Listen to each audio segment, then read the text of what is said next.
No, I think that it's quite clear that the United States approved this attack and other attacks, and that are working complicitly and hand in hand with Israel on this war.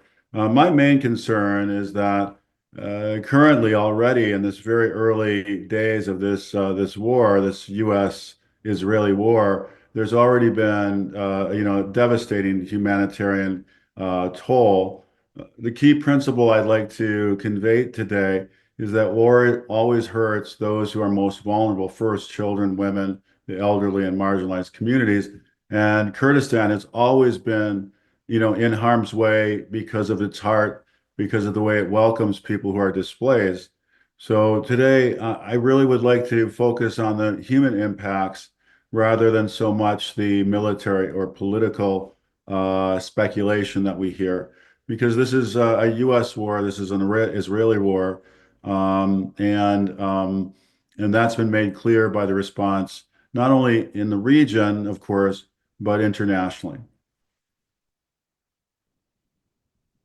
Well, I think it fits a decades-old pattern of unrealized goals in the region by the United States and many and all of its partners. I think oil prices in the United States in the last month alone have surged by $1 per gallon. And if there's one thing that riles an American uh, citizen, American voter, is increased gas prices. I think if you look at Beirut and specifically Lebanon, disrupted now generationally by this war, with more than 1 million people displaced. That's 20% of its population. Um, if you think about the idea of a $50,000 Shahid drone being targeted by a $4 to $5 million Patriot missile, you got to scratch your head on this one. And then, in the midst of this, a senior U.S. official resigns, uh, responsible for security issues, and the president of the United States says he wasn't qualified, but he was a nice guy. So I think that this is going to go poorly, as my brothers and sisters in Kurdistan know well from generations of having to deal with the brunt of these types of things. So my concern always is how this will affect the social fabric of the Middle East, of families, of people who have been displaced already for years, and then of the communities and the people like those wonderful people in Kurdistan that bear the weight of that because of their generosity and their hearts. Well, I'm not. Mhm. I'm not, I'm not really, an expert in who was hit the hardest. I do know that where the impacts are the greatest are the people in both Iran, around the region, who already have felt the human impact of war, the fog of war, that will continue to haunt people for generations to come. And I think that what the international community really needs to do, and the United States really needs to do, and as a U.S. citizen, I hope that we do is that we increase, assistance for humanitarian action for, helping people in the aftermath of these actions that we're instigating. And I think that's very important for us to think about that now, because those social, those health, those psychological, those human impacts have already been profound, and it's only in the first several days of this conflict. Well, I think what we're talking about is the level of capitulation that each of the parties in the conflict are willing to pursue and endure, I guess. The United States, is already, we're already seeing the impacts of this war on the economy.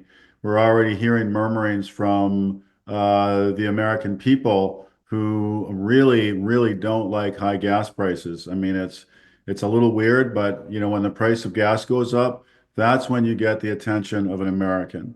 So that's kind of the level of mentality that we're dealing with here. So, and then this isn't going to go well because it's not only about gasoline prices, it's about diesel, that brings merchandise that Americans love to buy. And that means, that price of building a home or whatever you're going to do in the United States is going to go up, up, up. So everything is going to get more expensive. So I mean, the Iranians know this, and this is the game they're playing, and they're very good at that game. So it depends on how much pain each side is willing to endure. But at the bottom line of all this is the people, just normal people, citizens who are just trying to do the right thing in their country, in their region, in the world, with their families and so forth, are going to bear the greatest pain. So I think we all need to learn from the years and decades of conflict before that these things never work. The fog of war never really works. You know, if you're really strong and you're really mighty, you don't have to go and push people around with, guns and all this kind of stuff. And when you do, you need to be able to, clean up your campsite and leave things better than we have before. So that's my biggest concern is that, we focus on the impacts on this, on communities, on people. Many of the people, as you know well, and you were talking about it earlier, and I thought you said it eloquently. They go across these borders, families, friends, generations, people have gone back and forth across these borders. So it's not just a strict border. It's very porous and it's very social. So I think attending to the needs of people must be prioritized to save lives and alleviate suffering. Well, I think that, like when we talk about the social side of this, I think that's where Europe, our European friends, and some other international friends will really play a lead. Because when you talk about Kurdistan specifically, countries like France and others have been great friends, almost like, cousins or something like this, to Kurdistan over the years in trying to help with social and impacts of conflict and warfare. So I think that's a very important point that you made. And I think it's one to think about from a policy point of view is, right now, this is really a U.S. war, an Israeli war. This is not a European war. I think we've heard that clearly from European leaders in the last couple of days. And we've heard the tone of the U.S. president change from one where many, European and other militaries were going to join in this campaign, and then, turning to where, he didn't need anyone anyway, and so forth. So I think, again, we need to think about the impacts of this on people, on how this is going to make what we call the K-shaped economy in the United States, where, the very rich don't really feel the increase of prices, but the people who are not doing so well financially, this becomes very difficult for them to bear, and they generally bear the larger burden. So I think, again, this will lead to greater inequality.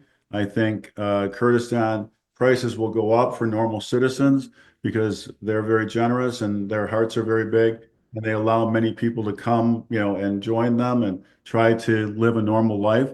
But again, Kurdistan will be one of the places that'll pay the price for this really not really well thought out military campaign.